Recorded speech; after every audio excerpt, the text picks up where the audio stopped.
آپ اتنا ہی پیار کرتے ہیں اگر سیدنا امام علی مقام سے، ہم اللہ سے پیار کرتے ہیں، اس کے نبی سے پیار کرتے ہیں، پورا رمضان روزہ رکھتے ہیں، رمضان میں لوگوں کو کھلاتے ہیں پلاتے ہیں، افطار کا بندوبست ہوتا ہے، زکوٰۃ خیرات صدقات سب کچھ ہوتا ہے. اور صرف یہی نہیں بلکہ خود رسالت مآب کی ولادت باسعادت جس دن ہوئی، پیر کے دن، خود آپ نے روزہ رکھنا پسند کیا، زندگی بھر روزہ رکھا. ہم پہ بھی وہی احکامات ہیں، ہمیں اس کام کو مستحب جاننا چاہیے. روزہ رکھتے ہیں، مگر آپ امام حسین کے اتنے بڑے دن میں روزہ نہیں رکھتے. 10 محرم کو مجھے نہیں معلوم آپ کا کوئی روزہ ہوتا ہوگا، بلکہ میں جتنا جانتا ہوں آپ تو روزہ رکھتی ہی نہیں ہے 10 محرم کو. یعنی میں مکتب تشیع کی بات کر رہا ہوں ایک سوالیہ انداز سے. کیوں؟ سب سے پہلے ہمارے یہاں اگر آپ مکتب تشیع کی بات کریں، 10 محرم کو روزہ رکھنا کراہت جانا جاتا ہے، روزہ رکھنے کی ممانعت ہے.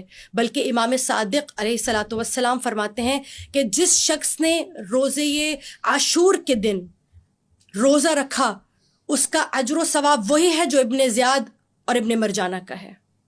یعنی روزے 10 محرم کے دن روزے عاشور جو شخص روزہ رکھنے والا ہے در حقیقت اس کا انجام ابن زیاد کے ساتھ ہوگا، اس کو وہی اجر و ثواب ملے گا جو ابن زیاد کو ملے، ابن مرجانہ کو ملا. یہ کون کہہ رہا ہے؟ امام صادق علیہ الصلوۃ والسلام سے مستند بات ہے. جی مستند. ایک شخص محبت میں روزہ رکھ رہا ہے، کافی کی روایت ہے. ایک شخص امام حسین کی مودت میں الفت میں روزہ رکھ رہا ہے، آپ اس کو ابن زیاد سے ملا رہی ہیں. یہ الہی سنت ہے شیخ جی، یہ الہی سنت ہے کہ جب کوئی کام کوئی ایسا شخص انجام دیتا ہے جو اللہ کو پسند ہو تو اکثر اللہ اس کام کو عیبدار بنا دیتا ہے. میں بتاتی ہوں، انما الاعمال بالنیات نہیں ہے کیا؟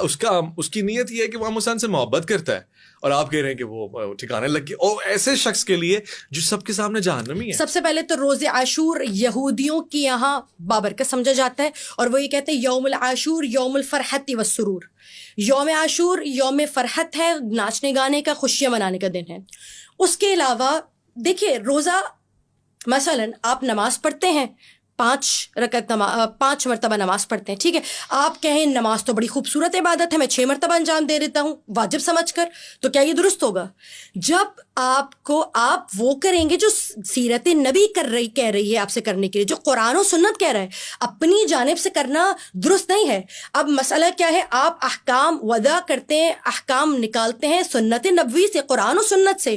جناب عائشہ روایت کرتی ہیں، صحیح مسلم میں 2002 نمبر ہے اس روایت کا. وہ یہ کہتی ہیں کہ عاشور کے دن میں نے رسول مبین کو روزہ رکھتے ہوئے دیکھا، لیکن جب روزے واجب ہو گئے، یعنی مثلا روزوں کی فرضیت کے بعد، میں نے کبھی رسول مبین صلوات اللہ علیہ وآلہ وسلم کو روزہ عاشور کے دن رکھتے ہوئے نہیں دیکھا. اس کے علاوہ ابن حجر اسقلانی لکھتے ہیں کہ میں نے روزے عاشور مدینے والوں کو کبھی روزے کا اہتمام کرتے ہوئے نہیں دیکھا. پھر ابن عساکر لکھتے ہیں کہ در حقیقت روزے عاشور والے دن یعنی 10 محرم کا روزہ رکھنا اور اس دن کو بابرکت جاننا، تبرکت بہی بنو امیہ وتقدست بہی بنو امیہ، یعنی اس روز کو بنی امیہ نے بابرکت مقدس ثابت کیا.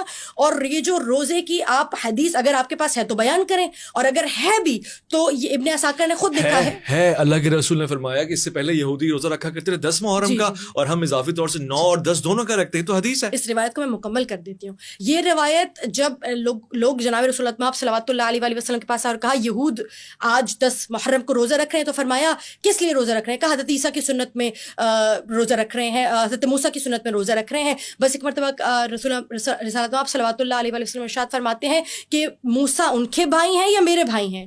ہاں ہمارے بھائی ہیں. اور پھر بی بی عائشہ کہتے ہیں کہ اس روز عاشور حضرت رسول اللہ صلوات اللہ علیہ وآلہ وسلم نے روزہ رکھا. پھر وہی روایت بیان کر رہی ہیں کہ جب روزے کی فرضیت کا حکم آ گیا، جب روزے واجب ہو گئے، یعنی ماہ رمضان المبارک کے روزے واجب ہوئے، تو اس کے بعد رسول اللہ نے کبھی عاشور کا روزہ نہیں رکھا. ناسخ و منسوخ جیسی کوئی چیز ہے یا نہیں ہے؟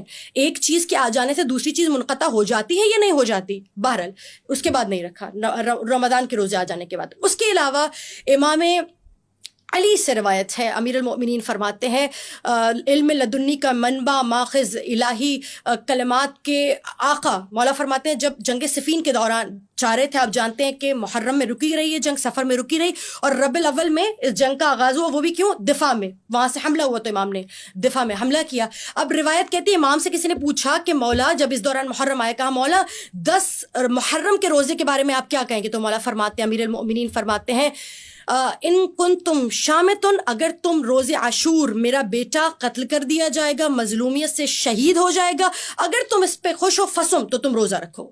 اور فرمایا ایک روز ایسا آئے گا جب بنی امیہ اس دن کو تبرک بابرکت جانے گا, برکت کا ضامن قرار دے گا, مقدس ثابت کرے گا, اور اس دن روزہ رکھنے پر زور دے گا. تو جتنی بھی روایات آپ کے پاس موجود ہیں وہ سب گھڑی ہوئی جعلی فیبریکیٹڈ روایات ہیں جو بنی امیہ کے دور میں لکھی گئیں. اور اس کا صحرا آپ جانتے ہیں کس کو جاتا ہے, اور اس کے صحرا جس کو جاتا ہے آپ جانتے ہیں کہ امام حسین کی شہادت کو دبانا تھا اور خوشیاں منائی جانی تھیں حکومتی پلیٹ فارم پر, حکومتی سطح پر. تو کیا کیا جاتا ہے, انہوں نے کہا اچھا روزہ رکھنے کی وجہ علت پوچھے نا, علت یہ ہے کہ نام حسین پر پانی نہ پلایا جائے. روزے رکھیں آپ, گھروں میں پڑے رہیں. افطار کرواتے ہیں نا. کب افطار کرواتے ہیں؟ نہیں, جب پورا دن تو نکل گیا نا روزے عاشور کا, کب کروائیں گے؟ رات پہ افطار کروائیں گے. اہم ترین دن کب ہے؟ روزے عاشور. ہمارے نزدیک روزے عاشور نحس ترین دن ہے. اور فرمایا جو شخص اس روز روزہ رکھے گا اس کا حشر ابن زیاد جیسا ہوگا. ہمارے پاس یہ حدیث موجود ہے, اس کے بعد ہماری تو بات ختم ہو جائے.